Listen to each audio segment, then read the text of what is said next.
Seligman dice que una buena vida es una vida placentera, comprometida, racional, con sentido y metas alcanzables.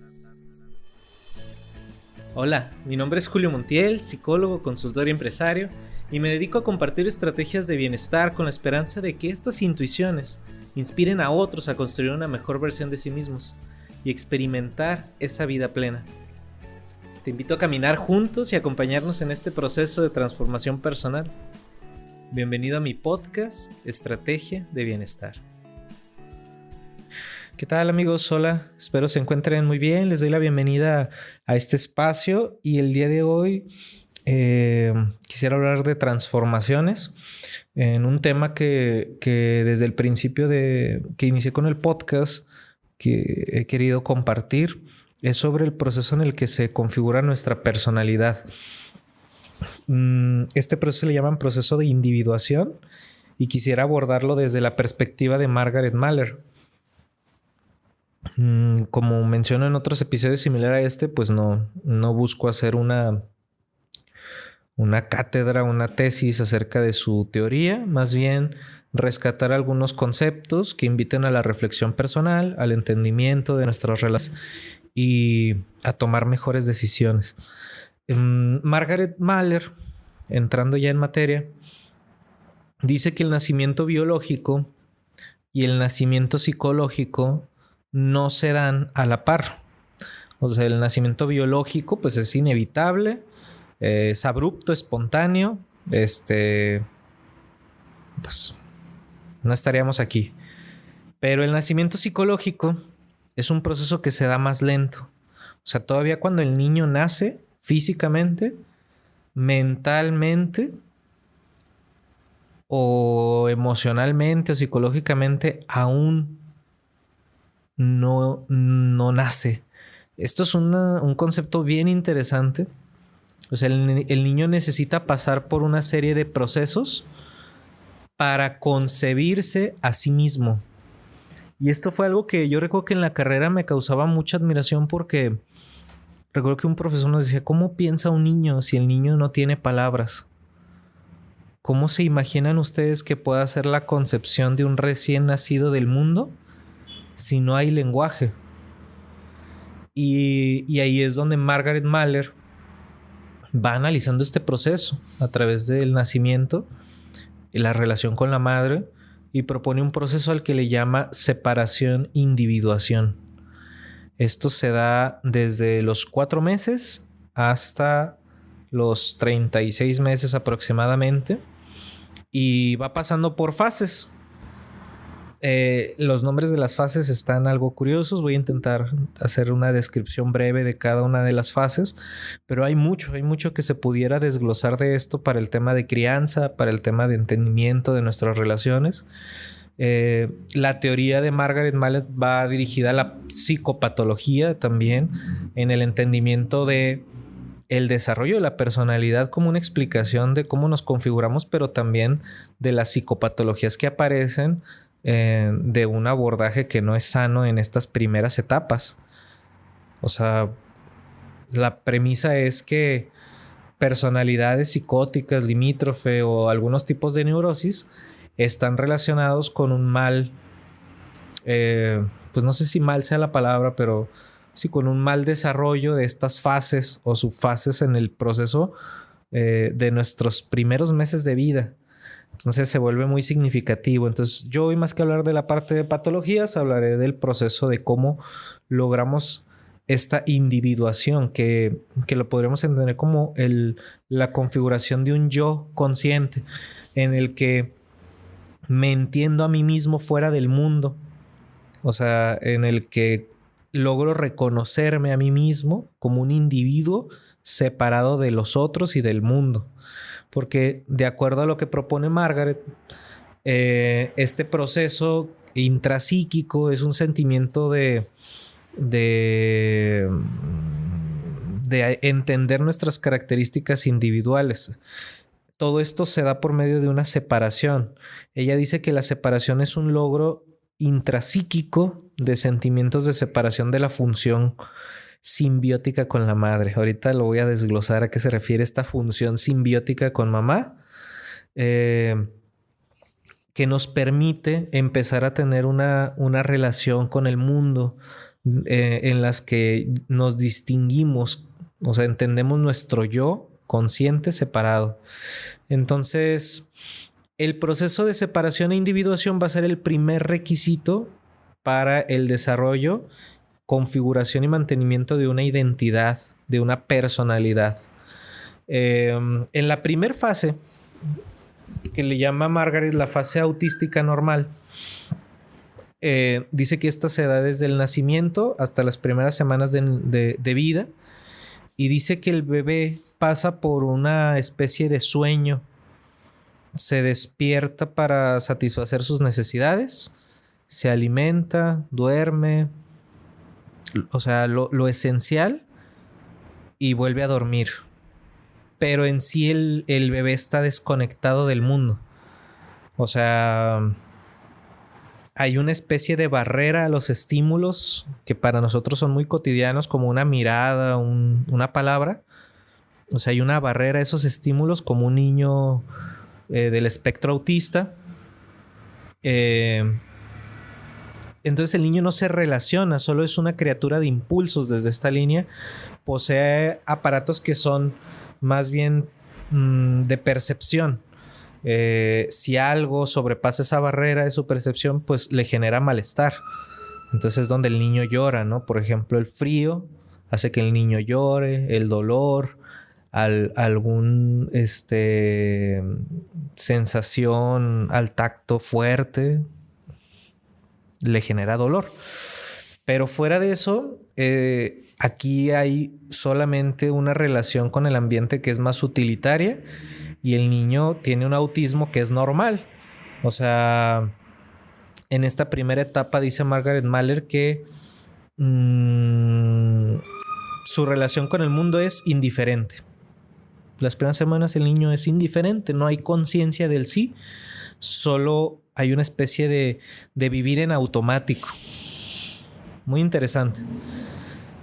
Cuando ya pasan estas 3 primeras semanas de vida, también entendidas por lo difícil y traumatizante de un nacimiento, en la 4ª semana el niño comienza a ser consciente en cierta medida, pero no puede diferenciar lo interno de lo externo. ¿Qué quiere decir esto? Que para él el mundo es una extensión del sí mismo. No logra diferenciar entre el otro y él, por lo que forma una unión extrema, máxima, así con su mamá. Se convierte en un sistema que le llaman simbiótico. Esta fase simbiótica es eso, o sea, depende uno del otro. Y el niño configura a la mamá como una extensión de él. O sea, no entiende que es su mamá, sino que es él mismo. Entonces, en esta etapa la madre se convierte como en una parte omnipotente de esa unión. O sea, ella es la que... O sea, él mismo a través de la madre, por decirlo de alguna forma, satisface todas sus necesidades. Pero él no entiende que es alguien ajeno. Aquí hay un autor que se llama Spitz, que nombra a esta relación con la madre como un yo auxiliar. O sea, el niño todavía no tiene un yo. Él no se entiende como un uno, un individuo, sino que ahí se auxilia de ese yo ya configurado de la madre para relacionarse con el mundo.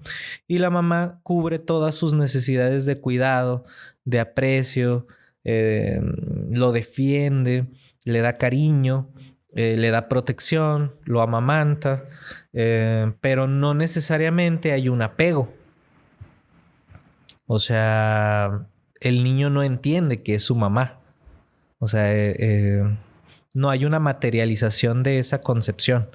Entonces, en este estado, el niño es un ente biológico con una extensión omnipotente a través de la mamá. O sea, él puede hacer todo, pero no entiende que él es uno y que la mamá es otro. Esa sería como la parte, o sea, no hay límites en la función simbiótica, ¿no? Luego ya empieza un proceso de diferenciación.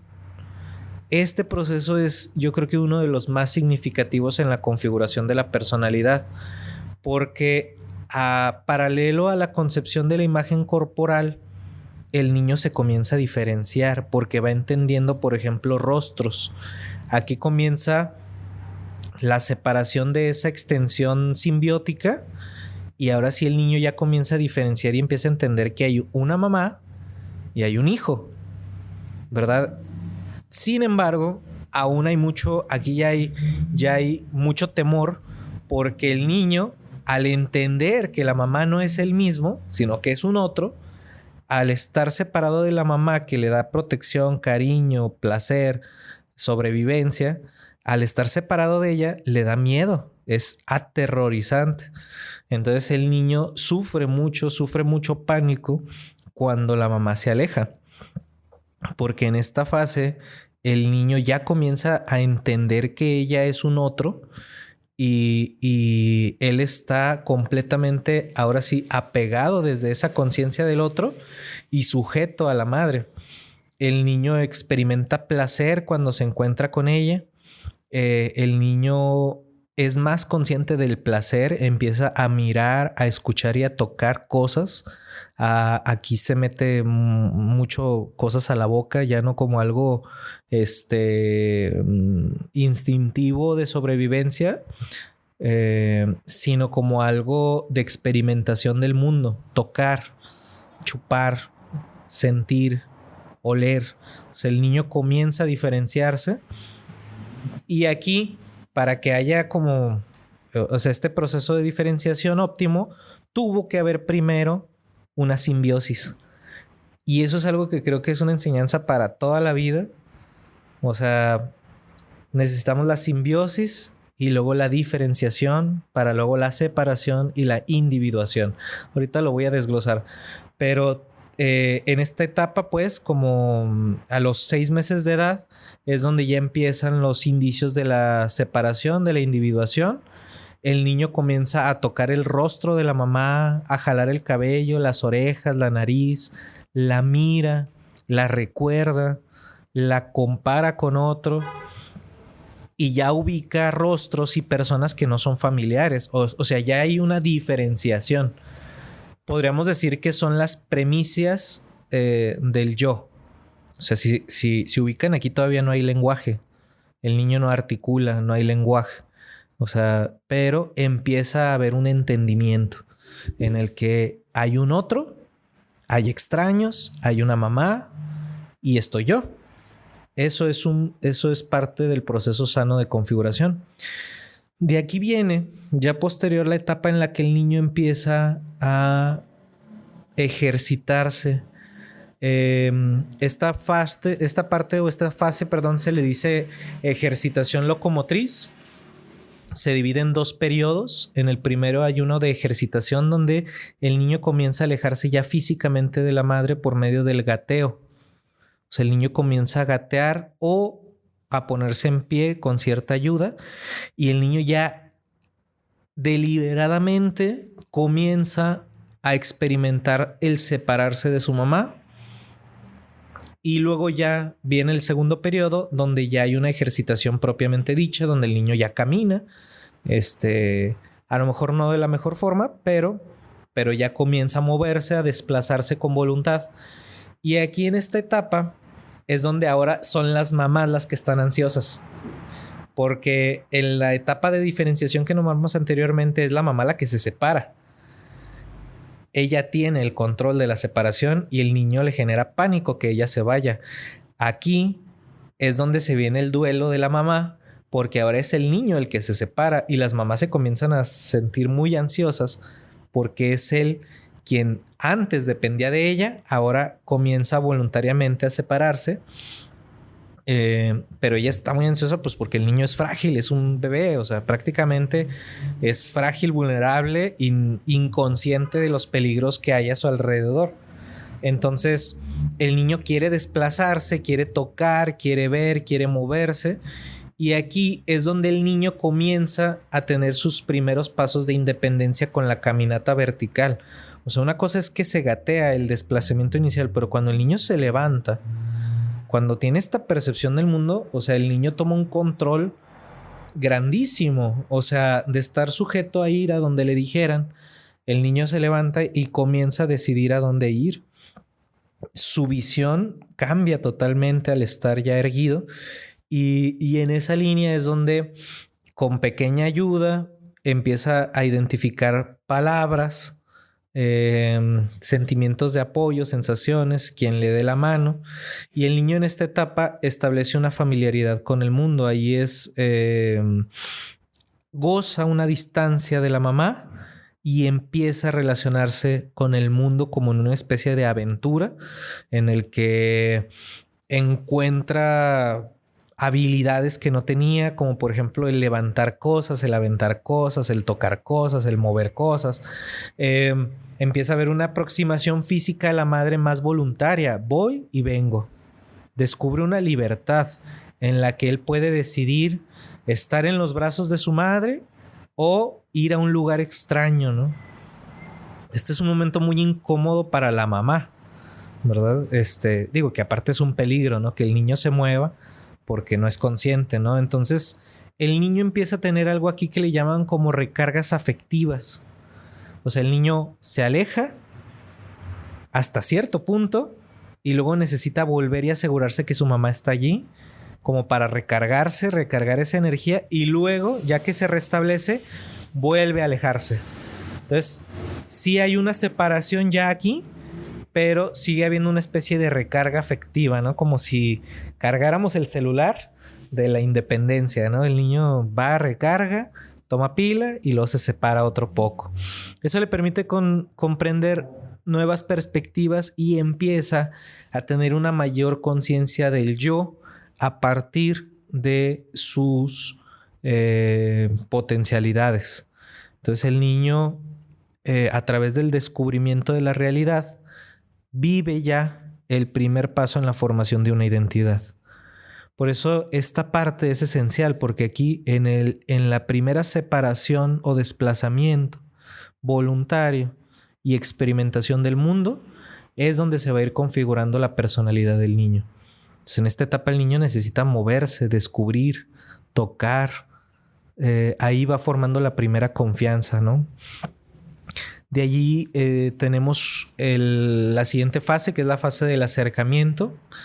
Ya adquirida esta capacidad de moverse, comienza un juego simbólico y de lenguaje. Aquí es donde hay una especie de ruptura y de separación más completa ya a nivel emocional, porque en esta etapa el niño comienza a hablar. O sea, aquí ya no solo se desplaza, tiene cierta libertad y conciencia, sino que empieza a relacionarse con el mundo. Ya no hay solo una separación física, sino empieza a haber una separación ya más consciente, emocional. Dice, el niño es cada vez más consciente de su separación física, en donde puede observarse un aumento de la ansiedad de la separación. Dice, al comienzo consiste sobre todo en el temor por la pérdida del objeto. Esto se nota especialmente cuando el niño constata interés en saber dónde se encuentra la madre.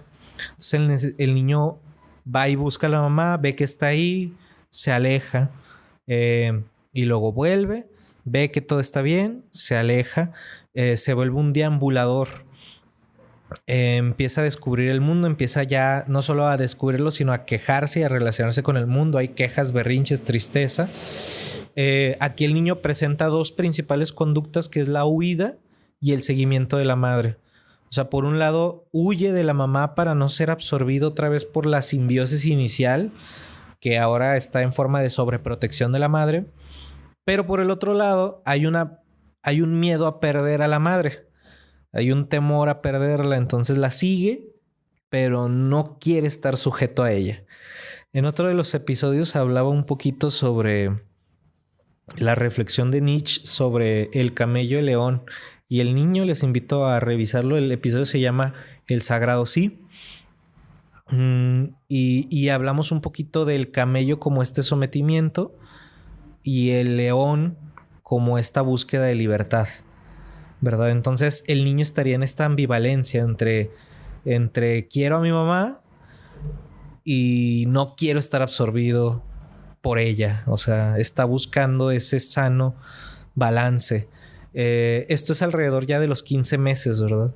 El niño desea compartir con su madre sus descubrimientos, entonces encuentra cosas y va y se las lleva para que las vea el logro. Entonces aquí el niño comienza a indicar a la mamá a través de gestos, a través de miradas, de cariños, incluso juguetes. Entonces el niño comprende que los deseos de la madre no siempre van a ser sus deseos. Esto podríamos decir que es la conclusión principal de esta fase.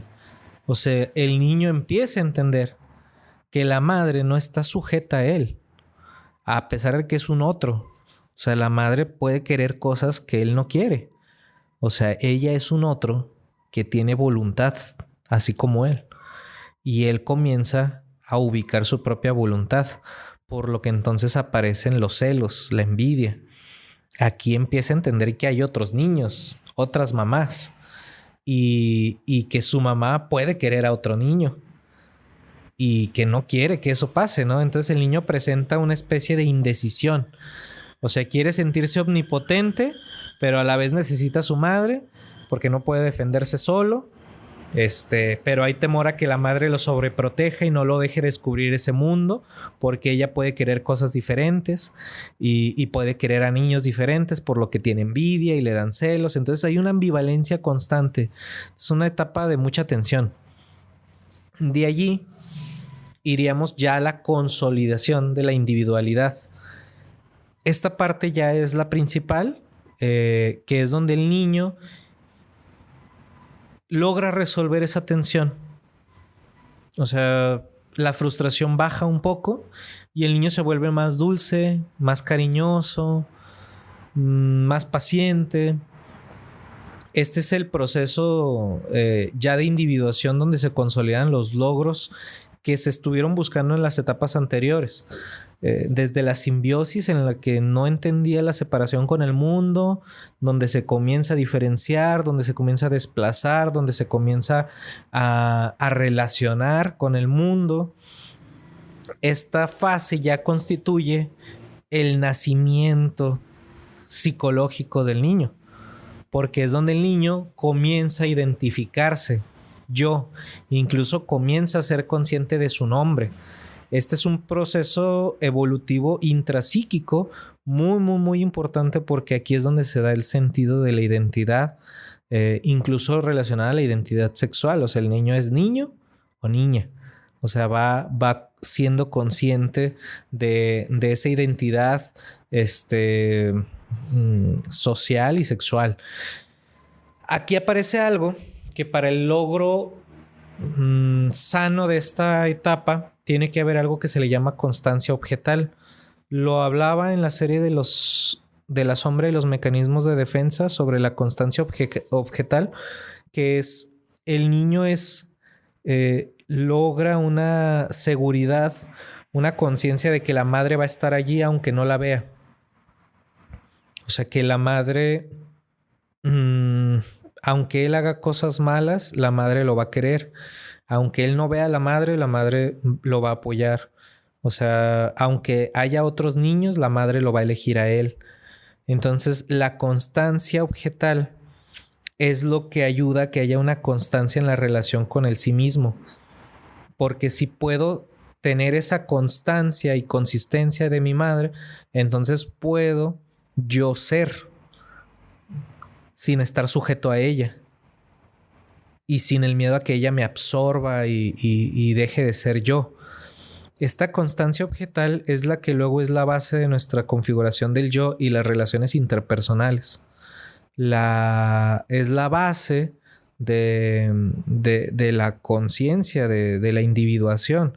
O sea, el que yo puedo tener esta estabilidad de libertad y también de sujeción, por llamarlo de alguna forma, al otro.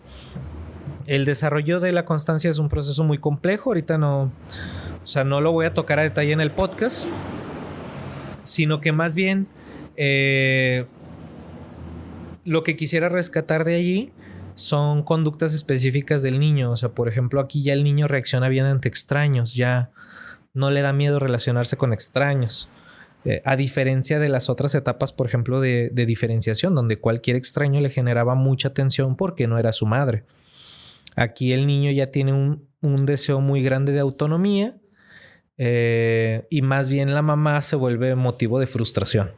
O sea, porque la mamá lo quiere, le pone límites, no lo deja que haga cosas, pero él quiere ser autónomo.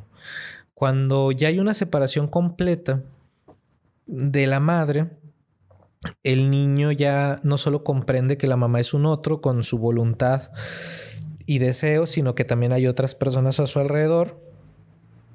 Y él logra independizarse de la madre, logrando seguir con sus actividades, nuevos descubrimientos, empieza a tener nuevas relaciones. Y ahí es donde ya empieza la configuración de la personalidad a través de las relaciones interpersonales. ¿Por qué quería platicar de esto? ¿Por qué es tan importante este proceso de individuación y de separación con el mundo? Margaret Mahler, luego, si desean profundizar, hay muchos estudios sobre cómo alguna dificultad en alguna de estas fases que acabo de mencionar, pues puede generar rasgos de personalidad, apegos, incluso trastornos,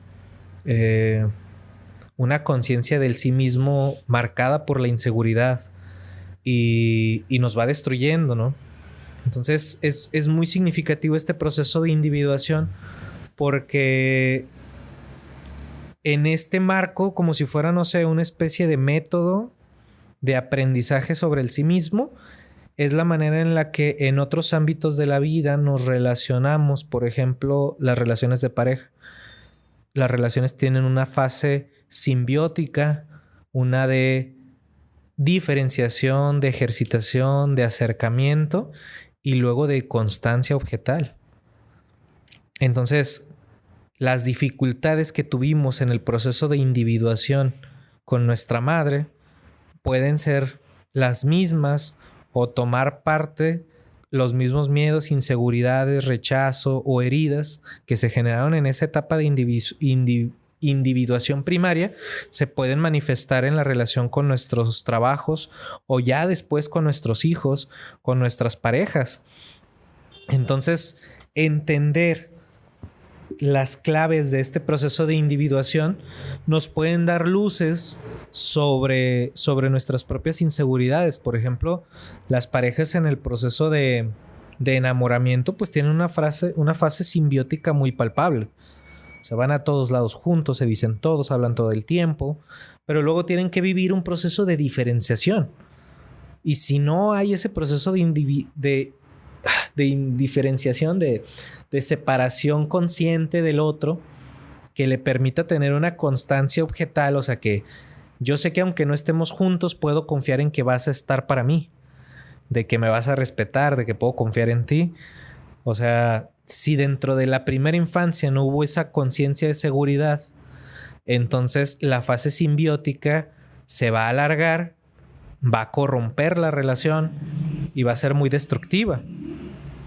Porque, o sea, la simbiosis genera una relación parasitaria.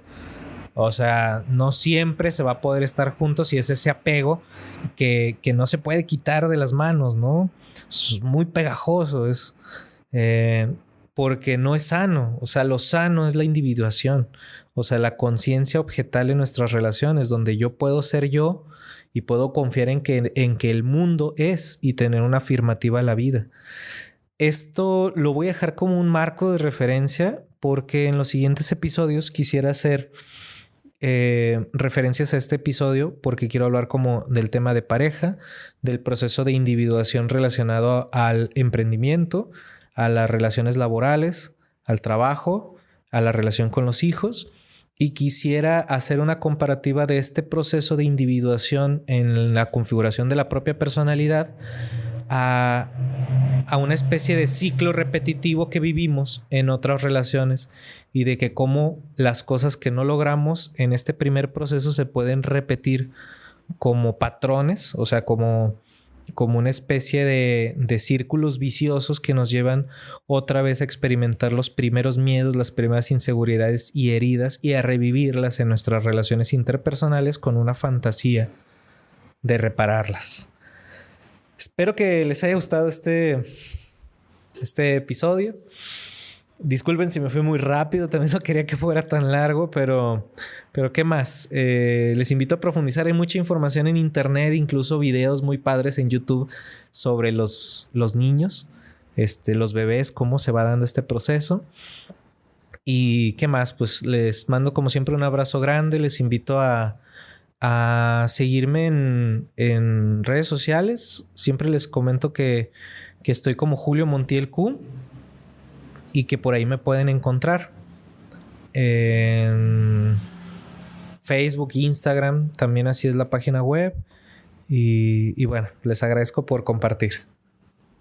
Muchas gracias por escuchar este episodio. Te mando un abrazo grande y te invito a que sigamos compartiendo la vida. Encuéntrame como Julio Montiel Q. Y recuerda que toda estrategia implica renuncia.